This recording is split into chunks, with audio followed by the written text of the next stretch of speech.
नमस्कार मित्रांनो, घरोघरी मातीच्या चुली या मालिकेमध्ये आपलं स्वागत आहे. राहुल ऐश्वर्या यांच्यामध्ये भांडण चाललेलं असतं. तो म्हणत असतो की ऐश्वर्यानेच काहीतरी केलंय आणि ऐश्वर्याने ते जानकीला अलर्ट केलंय. तेव्हा ऐश्वर्या म्हणत असते, राहुल जरा मापात राहायचं आणि माझ्याशी पंगा घ्यायचा नाही. शर्वरी, तुझ्या नवऱ्याला समजावून सांग की ऐश्वर्याचा नाद करू नको, मी त्याला कुठे नेऊन टाकेन तुला सुद्धा कळणार नाही. त्यामुळे त्याला सांग की माझ्या नादाला लागायचं नाही, या कामाशी काम ठेवायचं. आणि तसं तुझं आणि माझं डील झालं याचा काही संबंधच नाहीये. हा कधी कधी कशाला मध्ये मध्ये करतोय ग? तुझ्या भाषेत त्याला समजावं, पहिली आणि शेवटची वॉर्निंग देते मी. जर एकमेकांबरोबर जर भांडत राहिलो तर बाहेरच्या लोकांबरोबर कसं लढणार आहोत? आपापल्यात जर एक मत नसेल तर बाहेरच्यांना कसं आपण हरवणार आहोत? त्यामुळे याच्या डोक्यात जे काय आहे ते काढून टाकायला लाव आणि माझ्याबद्दल चांगला विचार करायला लाव. आता जानकीने जेवण गरम केलेलं असतं. ऋषिकेशला आणि सुमित्राला जेवायला वाढत असते. तेव्हा ऋषिकेशला खूप काळजी लागून राहिलेली असते. जानकीला म्हणतो, जानकी तू पण बस ना. जानकी म्हणते, नाही नको ऋषिकेश, मी सगळ्यांच्या बरोबर बसेन. म्हणते, आई तुम्हाला पण वाढू ना मी. अगं माझा उपास आहे जानकी. अरे देवा, खरंच मी विसरले. ते जेवण झालं की मी तुम्हाला फराळाचं करून देते. सुमित्रा म्हणते, हो. केशच्या डोक्यामध्ये सारखं तेच चाललेलं असतं, गाडीचा पाईप कसा फुटला असेल. त्याच्या डोक्यातनं ते जातच नसतं. आता जानकीला म्हणतो, जानकी काय वाटतं ग तुला, कसं काय फुटला असेल हा पाईप? ती म्हणते, कसं आहे ना ऋषिकेश, नाही सांगता येणार मला. सर्व्हिसिंग करून जागेवर उभे असलेल्या गाडीला व्यवस्थित गाडी नीट करून आणली आहे, सर्व्हिसिंग झाली आहे, मग त्या गाडीचा अचानक पाईप कस काय कट होऊ शकतोय? विचार करण्यासारखी गोष्ट आहे ना ग. हा ऋषिकेशच्या डोक्यातला विचार काय जात नसतो. जानकीला सगळ्या प्रश्नांची उत्तरं माहिती असतात पण तिला द्यायची नसतात. विचारत होते ना, बाहेर कॅमेरा लावलाय की नाही, काय करताय कळू दे की जरा. आता सुमित्राला शंका आलेली असते. ती म्हणते, कॅमेरे बसूनच घेतो. त्या वाईटावर उठलाय ना तेही कळेल. कॅमेरावाल्याला ट्रायल म्हणून एक कॅमेरा लावायला लावला होता, त्याने कॅमेरा बसवलाय. बघू आता काही निघतंय. सीसीटीव्ही फुटेज चेक केलं की कळेल की कोणी काय केलंय. आणखी घाबरलेली असते. सीसीटीव्ही फुटेज मध्ये ऐश्वर्या पाईप कट करते हे जर का दिसलं तर किती अवघड होऊन बसणार. तिला अगदी घाम फुटलेलं असतो की ऐश्वर्याचं पकडली गेली तर प्लॅनचा पचका होऊन जाणार. मग करायचं काय? यांनी ते फुटेज बघायच्या आधी मी काहीतरी करायला हवं. लगेच मोबाईल काढतात आणि ते सीसीटीव्ही फुटेज चेक करण्याचा प्रयत्न करतात. आता अवंतिका सुद्धा घाबरलेली असते आणि जानकी सुद्धा घाबरलेली असते. ऋषिकेश चेक करणार तेवढ्याच जानकीने फोन हिसकावून घेतलेला असतो. ऋषिकेश, आणि लगेच फोन हातात ओढून घेते. सुमित्रा म्हणते, अगं काय हे, जेवणाकडे नीट लक्ष द्या, काय ते आपण नंतर बघूया, तुम्ही आधी जेवण करून घ्या बरं. बरोबर, जेव्हा मध्येच काय लावलंय सीसीटीव्ही फुटेज वगैरे बघता येईल ना, ते कुठे चाललंय? मी बघते, तुम्हाला काय वाढू ते सांगा आणि पोटभर जेवण करून घ्या. मध्ये ऍप आहे, त्याच्यामध्ये तो व्हिडिओ असेल, चेक कर बरं, मी जरा हात धुवून आलो. जानकी म्हणते, हो बघते मी आणि लगेच तुम्हाला सांगते. स्पष्ट दिसत असतं की ऐश्वर्याने ते पाईप कट केलेलं आहे. शर्वरी आणि ऐश्वर्या दोघींचं कारस्थान आहे हे अगदी स्पष्ट दिसत असतं. घाबरलेली असते की ऐश्वर्या यात पकडली जाणार म्हणजे जाणार, कारण ती डायरेक्ट दिसत असते पाईप वगैरे कट करताना. आणि मग काय ऋषिकेश किंवा सुमित्रा ऐश्वर्याला सोडणार नाही. तसंही ऋषिकेशला ऐश्वर्यावर अजूनही विश्वास नसतो आणि आता हे बघितल्यावर तर ऐश्वर्याला घरात सुद्धा ठेवणार नाही ऋषिकेश, इतकी वाईट अवस्था होईल. ती जरी जवळ उभी असली तरी पक्कड ऐश्वर्याच्या हातात आहे. त्याच्यामुळे काही झालं तरी ऐश्वर्यावरच ब्लेम करणार. ती म्हणते, आता काय करू, सगळं ऐश्वर्याला महागात पडणार आहे. ऋषिकेश आलेला असतो हात धुवून. बघितलाय काय ग व्हिडिओ? जानकी इतकी घाबरलेली असते. आता ऐश्वर्या, शर्वरी आणि राहुल तिघांमध्ये भांडणही चाललेलं असतं. यांना एकत्र प्लॅनिंगही करायचं असतं. शर्वरी हुशार असते. राहुलला म्हणते, तूही गप्प बस. ऐश्वर्याला म्हणते, तू पण गप्प बस. शांत डोक्याने आपण सगळं करण्याचा प्रयत्न करूया. पुढे राहुल आपल्यात काहीच बोलणार नाही. डोंट वरी, माझा शब्द आहे, तो आपल्यात नाही नाक खुपसणार. ती म्हणते, राहुल प्लीज मध्ये बोलू नका, जरा वेळ शांत राहा, आमचं आम्हाला करू दे प्लॅनिंग. एकदम गप्प उभं राहायचं. राहुलला इतका राग आलेला असतो की ही शर्वरी मला कंट्रोल करते. ऐश्वर्या, पुढे काय प्लॅन आहे तुझा, आता तू मला सांग. काय करायचंय ना, त्याआधी शर्वरी एक सजेशन देते की जानकीला मारण्याचे जे काही प्लॅन आहे ना ते खड्ड्यात घेऊन जाऊ शकताय आपल्याला. ना कुठलच राहणार नाही, इकडचं ना तिकडचं, डायरेक्ट खड्ड्यात. कळतंय का तुला? जानकीच्या नादाला लागलं म्हणजे खड्ड्यात पडणं. या आधी सुद्धा एका खुनाच्या आरोपातून तुझी सुटका झाली, कारण ती सेल्फ डिफेन्सची केस होती म्हणून तू अगदी अलगद सुटली सगळ्या याच्यातून. आता मात्र तू काही सुटू शकत नाही आणि वारंवार स्वतःला वाचवण्यासाठी खून करणं इतकं मूर्ख सुद्धा जज साहेब नाहीये किंवा कोर्ट नाहीये. प्रत्येक वेळेलाच तू सुटशील असं नाहीये शर्वरी, कळतंय का तुला? बाकीच्या प्रकरणात जर अडकलो तर एकतर फाशी होईल किंवा जन्मठेप होईल. बरोबर? प्रकरणात अडकण्यापेक्षा आपल्याला जे हवंय ते डायरेक्ट मागू की कशाला तिला मारण्या बिरण्याच्या फंदत पडतोय. आपलं आपलं घ्यायचं आणि बाजूला व्हायचं. ती मरो जगो, आपल्याला काय देणं घेणं आहे. त्यामुळे ना तू शर्वरी तिला मारायचं, तिला अमकं करायचं या प्लॅन मध्ये ना डोकंच घालू नको प्लीज. फाशी मिळेल, फाशी किंवा जेल, आयुष्यभर जेलमध्ये खडी फोडायला लागणार आहे. जानकीच्या नादाला लागलं तर आपलं तेच होणार. त्यापेक्षा आपल्या वाटणीचं घ्यायचं आणि बाजूला व्हायचं. तिकडे काहीही कर आणि काहीही कर, आपल्याला काही देणं घेणं नाहीये. कळतंय का तुला? शर्वरी, जानकीचा मारायचं वगैरे त्याची वाटच बघू नको, कारण आता काहीही उरलेलं नाहीये. आपल्याकडे फक्त जेलचा मार्ग उरेन. मग मी सांगते तसं कर. जानकीला तोंडावर हिस्सा मागू, तिला हिस्सा द्यायलाच लागणार. अरे आता जानकी ऋषिकेशला म्हणते, नाही हो, कसा बघणार? ऋषिकेश म्हणतो, म्हणजे काय? अहो नाही दिसत आहे मला, किंवा मला समजलंच नसेल. ऋषिकेश तिच्या हातून फोन हिसकावून घेतो आणि बघायला लागतो की का दिसलं नाही. ऍप इन्स्टॉल केलेलं दिसत नाही अजून, इन्स्टॉल केलं की दिसायला लागेल. आपली म्हणते ना दिसतच नाहीये मला, म्हणजे ऍप वगैरे काय म्हणताय ते नसेलच. ती खूप हुशार असते. व्हिडिओ फुटेज डिलीट जरी केलं तरी ते फाईलमध्ये राहिलं तर तसंच राहणार, दिसणार म्हणजे दिसणार. त्यापेक्षा जे ऍप आहे तेच उडवून टाकते. परत ऍप करता येईल की इन्स्टॉल. मिनिटात जानकीने ते ऍप उडवून टाकलेलं असतं आणि आता नवीन ऍप घेतलं की कोरा कॅमेरा परत पहिल्यापासून दिसणार. त्यामुळे जानकीने ऐश्वर्याला सेव्ह केलेलं असतं. आता तरी ऋषिकेशच्या तावडीतून ती वाचलेली असते. म्हणते हे जरी केलं तरी आजचं मरण उद्यावर ढकलण्यासारखं आहे, पण बघू आत्ताचा दिवस निघतोय ना, मग काय हरकत नाहीये. जानकीने ते केलेलं असतं. जानकी म्हणते जे काय असेल ते असेल, पण हे करणं गरजेचं आहे. म्हणते युजलेस लोक आहेत, एक काम धड करता येत नाही, नॉनसेन्स. तिकाला आणि जानकीला जरा रिलॅक्स फील झालेलं असतं की वाचली ऐश्वर्या, नाही तर आज पकडली गेली असती तर तिला कोणी सोडलं नसतं आणि शर्वरी नामाने राहिली असती. शर्वरीने कशातच इंटरेस्ट घेतला नसता किंवा मी नाहीच आहे असं म्हणून ती मोकळी झालेली असते. जानकी ऋषिकेशला म्हणते तुम्ही टेन्शन घेऊ नका ना, कळेल ना आपल्याला, एवढं काय तुम्ही टेन्शन घेता. इथं जायचंय ना, उशीर होतोय ना. माणसाची मी बोलते, ऍप डाउनलोड करणारा माणूस आहे ना, त्याच्याकडनं सुद्धा ऍप डाउनलोड करून घेते. तुम्ही टेन्शन घेऊ नका, तुम्ही जा बरं, ऑफिसला जायला उशीर होतोय ना तुम्हाला. ऋषिकेश म्हणते तुम्ही जा कामाला, मी बघते माझ्या पद्धतीने, मी सगळं करून घेते. असं तिने ऋषिकेशला ऑफिससाठी काढून दिलेलं असतं आणि जानकी रिलॅक्स फील करते, कारण तोच आज खोला शिरला असता तर यांच्या हाताला काहीच आलं नसतं. ऐश्वर्याची बरबादी एवढं मात्र आलं असतं. आता ऐश्वर्या आणि शर्वरीची मीटिंग काही संपत नसते, जबरदस्त असा प्लॅन चाललेला असतो. तेव्हा आता शर्वरीच्या लक्षात येतं की ऐश्वर्या जे म्हणते ते बरोबर आहे. एकदा मी जेलमध्ये जाऊन माघारी आली आहे, प्रत्येक वेळेला माघारी येईन असं नाहीये. ऐश्वर्या म्हणते तसं कदाचित फाशीही लागेल किंवा आयुष्यभर जन्मठेप तिथेच मला भोगायला लागणार.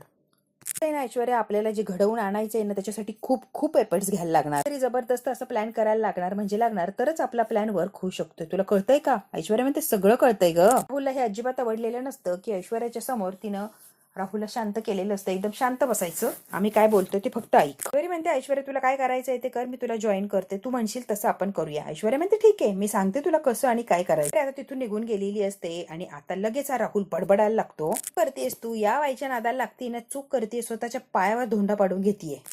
विश्वास ठेवू नको प्लीज राहुल, शर्वरी आहे मी. बरी चूक करते ती निस्तारण्याचा कॉन्फिडन्स सुद्धा ठेवते, कळतंय का? राहुल म्हणतो हो ना, तुझ्या या ओव्हर कॉन्फिडन्सचाच कंटाळा आलाय, भीती वाटायला लागली आहे.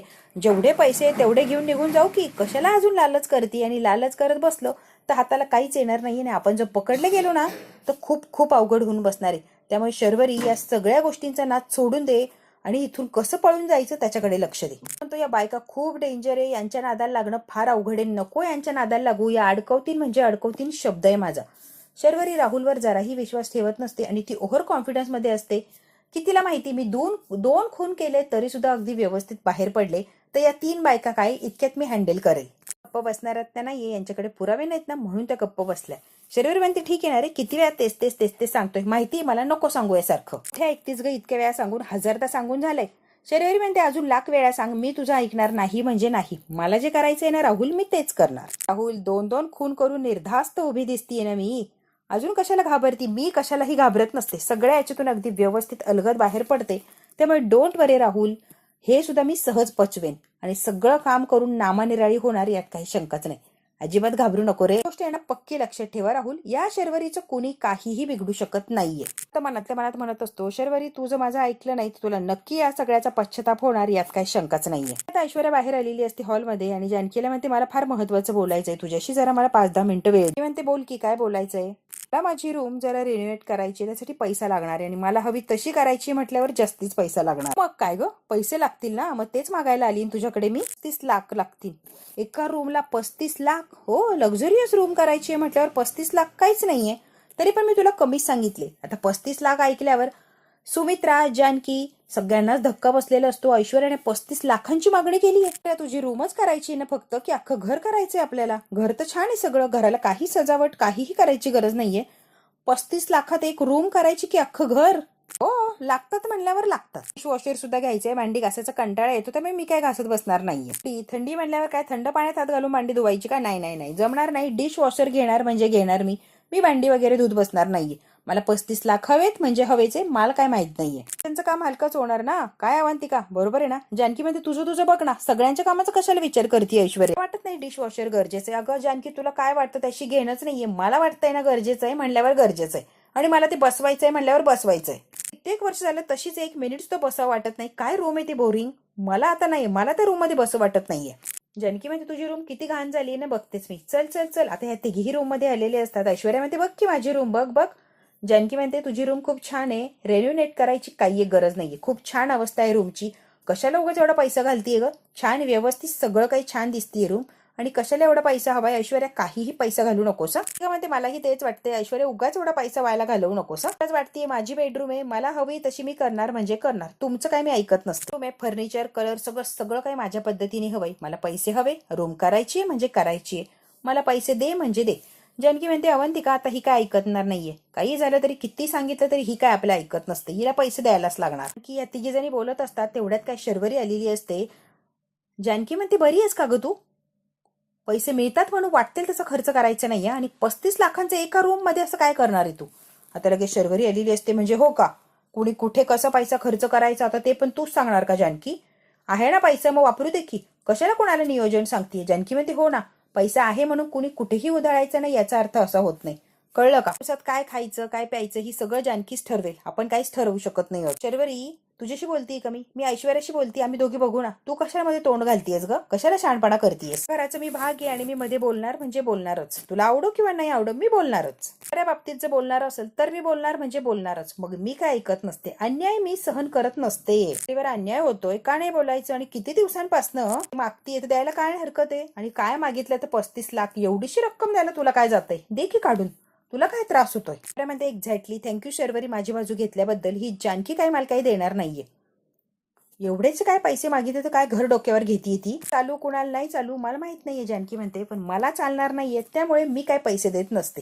तुम्हाला काय करायचंय ना तुम्ही करूच शकताय. मी म्हणते तुला काय करायचंय आणि काय नाही सगळं मला सांग, वेंडरला बोलव, माझ्या पद्धतीने मी हँडल करते. म्हणते मी हातात पैसे देणार नाही म्हणजे नाही, त्याला बोलव, तू किती पैसे सांगतो काय पैसे सांगतो त्याच्यावरनं ठरवेन मी. सगळा खर्च किती होतोय काय होतोय हे मला कळलंच पाहिजे, त्याशिवाय मी 1 रुपया सुद्धा द्यायला तयार नाहीये. ऐश्वर्या तुला काय करायचंय ना ते कर. ऐश्वर्या म्हणते म्हणजे पैसे तुझ्या हातात नाही देणारे मी, त्या माणसाला बोलव, तो किती खर्च सांगतो, कॉम्प्रोमाइज झालं तर ठीक, नाही तर असू दे. आणि जानकी तनक्याने तिथून निघून गेलेली असते. ऐश्वर्या म्हणते काय ग, तोपर्यंत तिथे निघूनही गेलेली असते. शर्वरी आणि ऐश्वर्या तिथेच बसलेले असतात. दोघींचा कडक इन्सल्ट केलेला असतो. जानकी जी ऐश्वर्या आहे ती मोबाईल फेकून देते, बराचा मोबाईल फेकते आणि तन तन करत ती जानकीच्या मागे जानकी जानकी करत निघून गेलेली असते. आणि ऐश्वर्याच्या मागे तिचं शेपूट म्हणजे शर्वरी सुद्धा निघून गेलेली असते. ते शर्वरी, जानकी, ऐश्वर्या, अवंतिका चौघीच असतात हॉलमध्ये, एकामागे एक पटापट ते आलेले असतात. ऐश्वर्या तनतन करत म्हणते जानकी तू कशी बोलती माझ्यासोबत, तुला कळतंय का मला कुठली वागणूक देतीये, कशा पद्धतीने माझ्याशी बोलतीयस तू. या भाषेत बोलायचं नाहीये, मी ऐश्वर्या आहे, नीट भाषा आणि रिस्पेक्टेड बोलायला पाहिजे माझ्याशी. घरची प्रमुख समजायला लागली का स्वतःला, तू करशील तीच पूर्व दिशा आणि आम्ही काय मूर्ख आहेत का सगळे. नाही जानकी हे चालणार नाहीये. ऐश्वर्याच्या वर बोलली ना ते अगदी करेक्ट आहे. आता ही जानकी ते ऐश्वर्याकडे लक्ष देत नसते, तिचं तिचं काम करत असते, पुढे पुढे पुढे चाललेली असते.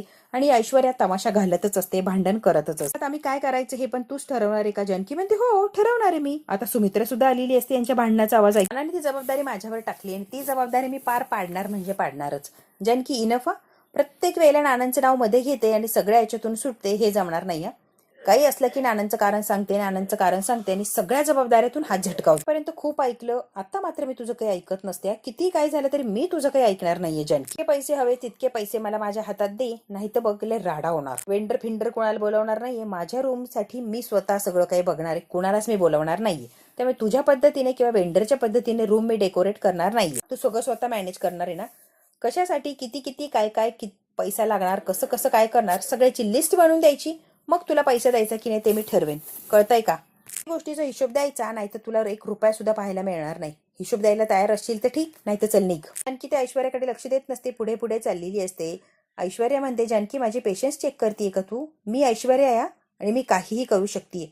पहिल्यासारखी ऐश्वर्या बनायला मला वेळ लागणार नाही. जानकी म्हणते ठीक आहे ना, बन ना, काय हरकत नाहीये, बन. पैसे हवेत म्हणजे पैसे द्यायलाच लागणार, शहाणपणा करायचं नाही. जानकी चाललेली असते, काहीतरी काम असतं तिला, लगेच ऐश्वर्याने असा आडवा हात घातलेला असतो आणि तुला जाऊ देणार नाहीये. पैसे द्यायला होकार दे किंवा पैसे दे तरच मी तुला इथून जाऊ देईन. शर्वरीला छान वाटत असतं हा सगळा तमाशा बघून, ती 1 नंबर खुश असते. ती म्हणते ऐश्वर्या माझी वाट सोडा. नाही मी वाट नाही सोडणार. ऐश्वर्या वाट सोडा, पहिला आणि शेवटचं सांगते तुला मी. चढला, वा वा वा वा वा क्या बात है. जानकी गुंडगिरी सारखी वागायला लागलीस ग, गुंडगिरी करते की काय, काय आवाज चढवलाय. बापरे, पुढे ऑर्डर दिल्यासारखं बोलणार आहे का? आम्हाला धाकात ठेवणार आहे का? तुझ्या इशाऱ्यांवर आम्ही नाचायचंय का? आम्हाला स्वतःचं अस्तित्व नाहीये का? ही ऐश्वर्या मनाला येईन ते बडबड बडबड बडबड करत असते आणि जानकीला टॉर्चर करण्याचा प्रयत्न करत असते. जबरदस्त असं नाटक रंगलेलं असतं, भांडण सुद्धा अगदी रंगात आलेलं असतं. त्याला काय समजतेस ग? फार शहाणी समजतेस का? मी तुला ही जबाबदारी दिली ना जानकी, ते बिचारे नाना सुद्धा अशी कधीच वागले नाही आमच्याशी. तू कोण आहेस आणि काय समजतेस ग स्वतःला? काय ती भाषा, काय तू ऍटिट्यूड? मनमाने आम्ही खपवून घेणार नाही. तू म्हणशील तसं आम्ही नाचणार नाहीयेत. आम्हाला जे हवंय ते आम्ही करणार म्हणजे करणार. खूप ऐकलं आतापर्यंत, खूप सहन केलं, आता तू ऐकायचंय, कळालं? आता तुझी शहाणपणा आम्ही सहन करणार नाही म्हणजे नाही. लगेच मध्ये चोंबडेपणा करायला येते. वहिनी तू ऐक ना, मी काय म्हणते तू जरा ऐकून घे ना, तिची बाजू जरा समजून घे ना. ती काय म्हणते जरा ऐक ना वहिनी, तुझंच काय घोडं दामडतीये, ती काय सांगते जरा समजून घेण्याचा प्रयत्न कर की तू. की म्हणते शर्वरीला मगाशी काय सांगितलं ऐकलं नाही का? की म्हणते की नानांनी जबाबदारी माझ्यावर दिली ना, मी माझ्या पद्धतीने बघेन की माझ्या पद्धतीने पूर्ण करणार. शर्वरी म्हणते ठीक आहे ना, तुझी जबाबदारी आहे ना. सुख कशात आहे, आनंद कशात आहे, चांगलं वाईट काय काय असेल ते सगळं तुला कळतंय. आमचं सुख कशात आहे हे बघूनच डिसिजन घ्यायचे ना. मग जबाबदारी आहे की नाही तुझी? ही प्रश्न हा जबाबदारीचा नाहीच आहे. पैसे हवे म्हणजे हवेच आहे. महत्वाचा प्रश्न सत्तेचा आहे, सत्तेचा. पावर द्यायच्या हातात. आता तुला सत्ता हवी आहे, पावर हवाय, आम्हाला तुझ्या तालावर नाचवायचंय ना कटपुतल्यासारखं. सोबत जे काय वागते ना, तू स्वतःला मालकीन समजायला लागली की काय? की मालकीन झालीस म्हणून? तुझे नोकर जानकीने म्हटलं उठ की उठ, बैस का बैस, खा तर खा, उपाशी तर उपाशी. असं करायचंय का मी आता? घरात तू सोडता कोणाला काही हवं असेल तुझ्याकडे यायचं, पदर पसरायचा, मग ते पैशांची मंजुरी मिळेल किंवा नाही मिळेल, हो की नाही? त्याच घरात आम्ही भिकाऱ्यासारखं तुझ्या समोर का हात पसरायचे? सांग की. घरात आम्ही भिकारी आहोत का? आम्हाला व्हॅल्यू नाही का आमच्या घरात? मला काय वाटतं माहिती का, इथून पुढे आईंना जर काही हवं असेल ना, सुद्धा हात पाया पडायला लावशील ग जानकी. तू आहेस तशी. आई बरोबर बोलतीये ना, मी उगाच आईंचे कान भरू नको आणि माझ्याविषयी भडकवू नको. तुला आत्ताच सांगते यशू. जानकी आता आईंच्या जवळ येते. आई तुमच्याच काय, कोणाला सुद्धा मी हातापाया पडायची वेळ आणलीये का? प्रत्येकाला हवं ते दिलंच आहे ना मी. शर्वरी म्हणते जानकी कानाचा सूर नको लावूस ग, तुला जे करायचं ते करतीच ना. गोळ्यात घेण्याचा प्रयत्न करणार हे माहितीच आहे आम्हाला. तुझ्या हातापाय का पडावं प्रश्नच आहे ना मोठा. तू कोण लागून गेलीस ग? तुझी इच्छा होती विल मध्ये लिहिलं आणि नानांचा शब्द पाळतीये, बाकी काहीच नाही ग. मुलं आहे, बायको आहे, तरी सुद्धा ही जबाबदारी तुलाच का दिली, बाकीच्या कुणाला का नाही दिली? अरे आता मुद्दाम जानकीला विचारत असते. शर्वरी म्हणते हा प्रश्न तर मी कधीपासून विचारते, हिलाच का दिलंय सगळं, आपण नव्हतो का बाकी कोणी? मला असं वाटतंय की वहिनीने हे सगळं मुद्दाम नानांच्याकडून करून घेतलंय जबरदस्तीने, की मला हे असं असं हवंय. मला असं वाटतंय ना नानांना. आणि लगेच शर्वरी काय बोलणार तेच ऐश्वर्या शर्वरीकडे बघते. सुमित्रा शर्वरीकडे बघते आणि जानकी तर रागाने बघत असते शर्वरीकडे, की शर्वरी काय बोलायला चाललीये. वाटत नाना हे सगळं एवढं करत बसतील आणि हिच्यावर काय एवढा विश्वास ठेवतील, ही कोण लागून गेली मला कळतच नाहीये. ही काय एवढा इंटरेस्ट घेते सगळ्या गोष्टी. मला आमच्या शिव्याशाप खातीयस ग. सरळ ज्याचा आहे त्याला देऊन टाक की आमचे हिस्से. कशाला सगळं घेऊन बसलीयस? टाक आणि मोकळी हो. जानकी म्हणते नाही, मी कुणालाच काही देणार नाहीये. एकत्र बांधून ठेवायचं वचन मी नानांना दिलंय आणि ते मी पाळणार म्हणजे पाळणार. काहीही झालं तरी कुणाला एक रुपया सुद्धा देणार नाहीये. ज्याला राहायचंय त्याने राहा, ज्याला नाही राहायचंय त्याने नका राहू, पण मी रुपया सुद्धा सोडणार नाहीये. आणि वाटण्या पिटण्या तर खूप दूरची गोष्ट आहे. जानकीने अगदी स्पष्ट असं बोलून दाखवलेलं असतं. बरं म्हणते झाली का नेहमीची नाटकं सुरू झाली. इमोशनल पूल वगैरे बनवू नको आम्हाला, आम्ही कसलंच काय बनणार नाही होत. नाटकांना भूलणार नाही आज बरं का ऐश्वर्या, सांगते जानकी तुला. ऐश्वर्या सगळ्या हद्दी पार करून बोलत असते जानकीशी. त्या तुझी इच्छा पूर्ण करणार नाही म्हणजे नाही, तुला एवढे पैसे तर मी देणारच नाहीये. ऐश्वर्या म्हणती मला वाटलंच होतं तू हे बोलणार आहे, तू मला काही सहजासहजी देणार नाहीच आहे, मला चांगलं माहिती ना. नानांची इच्छा, नानांचा शब्द म्हणून तू अशीच लांबवणार, आम्हाला माहिती की. तरी म्हणते तुम्हाला माहिती का आता या जानकीचं वागणं बोलणं हे सगळं बघून तर असं वाटायला लागलंय नानांना हिने भरीस पाडलं आणि नानांच्याकडनं जबरदस्तीने सगळं लिहून घेतलं. सगळी प्रॉपर्टी स्वतःच्या नावावर करून घेतली, तेही फक्त आणि फक्त जबरदस्तीने. मला आता 100% खात्री आहे हे सगळं जानकीने मुद्दामूनच केलंय. की म्हणते शर्वरी वंस वाटतील ते बोलू नका, माझ्याशी गाठे. ऐश्वर्या म्हणते बरोबरच बोलतीये, तिला बोलायचं नाहीये, ती अगदी बरोबर बोलती, ती काही चुकीचं बोलत नाहीये. आता असं वाटायला लागले नानांच्याकडनं लिहून नाही घेतलं स्वतःच्या स्वार्थासाठी तूच नानांना. आणि जानकी आता चटकन अशी मुस्कटीत देते ऐश्वर्याची. मात्र जानकीने ऐश्वर्याच्या मुस्कटात दिलेली असते आणि सगळ्यांनाच धक्का बसतो की जानकीने हे काय केलंय. काय म्हणते तू केवढी मोठी चूक केली, माझ्या अंगाला हात लावून माझ्या कानाखाली देऊन. तुला कळत नाहीये जानकी, आता तुला बघ काय काय भोगायला लावते मी. तू ऐश्वर्याला मारलंय ना, आता ऐश्वर्या तुझी काय हालत करते ना जानकी, तू बघच. परिणाम तुला भोगायला लागणार म्हणजे लागणार जानकी, तू आता बघतच राहा. आतापर्यंत नीट समजावून सांगत होते ना, आता नीट समजावून फिमजावून काहीच नाही. आता मला जे हवंय ते आणि अगदी तसंच करणार. तर जानकी मी ना तुला तोंडावर सांगून टाकते, त्या हिस्सा मी तुला घेऊन दाखवणार म्हणजे दाखवणार. शर्वरीला फार आनंद मिळत असतो, कारण शर्वरीने ज्यासाठी ऐश्वर्याला या प्लॅन मध्ये आणले, बरोबर ऐश्वर्याने ते प्लॅन सुरू केलेलं असतो आणि आता शर्वरीला असं वाटतं की खरंच मला सगळं मिळेल आणि मी इथून फरार होणार. आपल्या सगळ्यांना दाखवणार की तू स्वार्थी आहेस आणि नानांना सुद्धा तूच. आता ऐश्वर्याने एक तर कानाखाली खाल्लेली असते, तर आता पिसाळल्यासारखी झालेली असते. ऐश्वर्या म्हणते जानकी माझं चॅलेंज आहे आणि तू काय आहेस हे सगळ्यांना दाखवणार म्हणजे मी दाखवणारच. तर ऐश्वर्या तिथून रागारागाने तन तन तन तन करत निघून गेलेली असते. आता सुमित्रा, अवंतिका आणि जानकी खाली माना घातलेले असतात आणि खूप त्यांना टेन्शन आलेलं असतं की पुढे काय होणार. हसत असते. तिला हा भांडण, हा ड्रामा सगळं काही आवडत असतो. तिला भारी वाटत असतं. एकदाची यांच्यात फूट पडली आहे ना, आता भारी होणार सगळं. बेडरूम मध्ये चाललेली असते. ती म्हणते चुकीचं केलंस, तिला मारलंस ना तू, चूक केली, आता बघ ती कशी चेवताळेल. आणि शर्वरी बेडरूम मध्ये निघून जाते. तर म्हणते जानकी एक गोष्ट सांगू का, रोज अशा गोष्टींवरनं वाद घालण्यापेक्षा सगळ्यांचे शत्रू तू रोज बनत जाशील आणि अशा गोष्टींचा काय उपयोग एकत्र राहण्यात. त्यापेक्षा तू सगळ्यांना जे काही लागतंय ते देऊन टाक द्याचं त्याला आणि तू मोकळी हो. त्याची इच्छा काय ते विसरून जाऊ आणि सगळ्यांना ज्याचं त्याचं देऊन टाकू आणि मोकळं हो. माझं असंच म्हणणं आहे जानकी, तुला काय वाटतंय त्याच्यावर. नाही कर असं सुमित्रा सांगते आणि रडत रडत तिच्या बेडरूम मध्ये ती निघून गेलेली असते. जानकी म्हणते आई माझं ऐकून तरी घ्या. आता मात्र सुमित्रा ऐकत नाही आणि सुमित्रा डायरेक्ट तिच्या बेडरूम मध्ये जाते. ती फार दुखावलेली असते. राहुल असो तो गेम खेळत असतो. शरू येते आणि त्याची गेम बंद करून टाकते. काय शरू, मी जिंकायला लागलो होतो ना, कशाला ती बंद केलीस ग. एवढा मोठा राडा झाला, काहीच ऐकायला आलं नाही का रे. इथे बसलाय त्या मोबाईल मध्ये, काय सॉलिड ड्रामा चालला होता बाहेर, तू यायला पाहिजे होतं राव. गेम खेळतोय, राडा चाललाय बाहेर, त्याची अक्कल नाही का तुला येऊन बघायचं ते.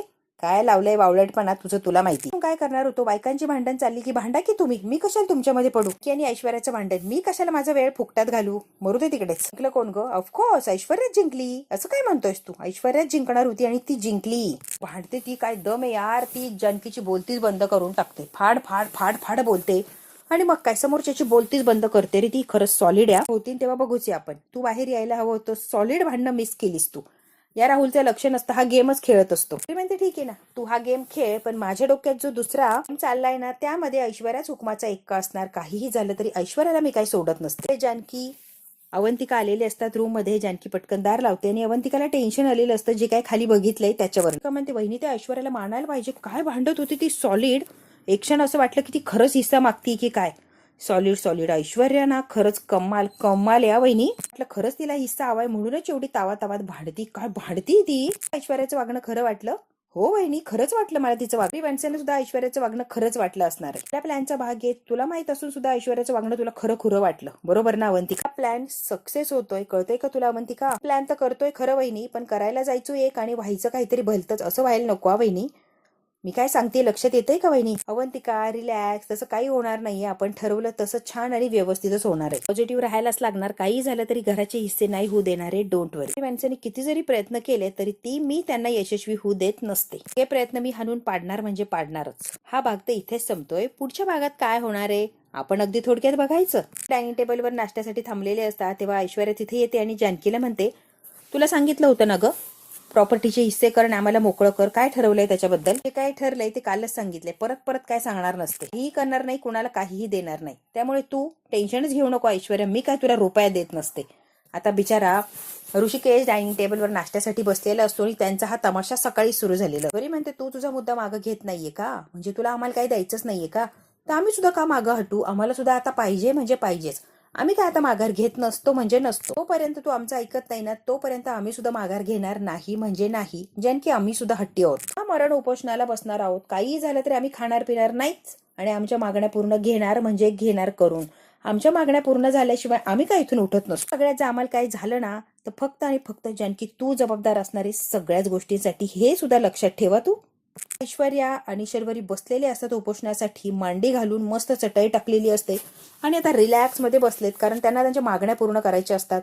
आणि काय झालं तर जानकी जबाबदारी असं त्यांनी ठरवलेलं. सुमित्राला, ऋषिकेशला, जानकीला, अवंतिकाला सगळ्यांना टेन्शन आलेलं असतं. खरंच यांनी उपोषणाला बसल्यात, या काही खाल्लं पिल्लं नाही आणि खरंच जर ह्या मेल्यात तर करायचं काय. बघू आता त्यांचं उपोषण कधी सुटणार आणि जानकी त्यांच्या मागण्या पूर्ण करणार का, हे जर बघायचं असेल तर बघायला लागणार आपल्याला पुढचा भाग. हा भाग इथेच संपतो. व्हिडिओला लाईक, शेअर, सबस्क्राईब नक्की करा. धन्यवाद मित्रांनो.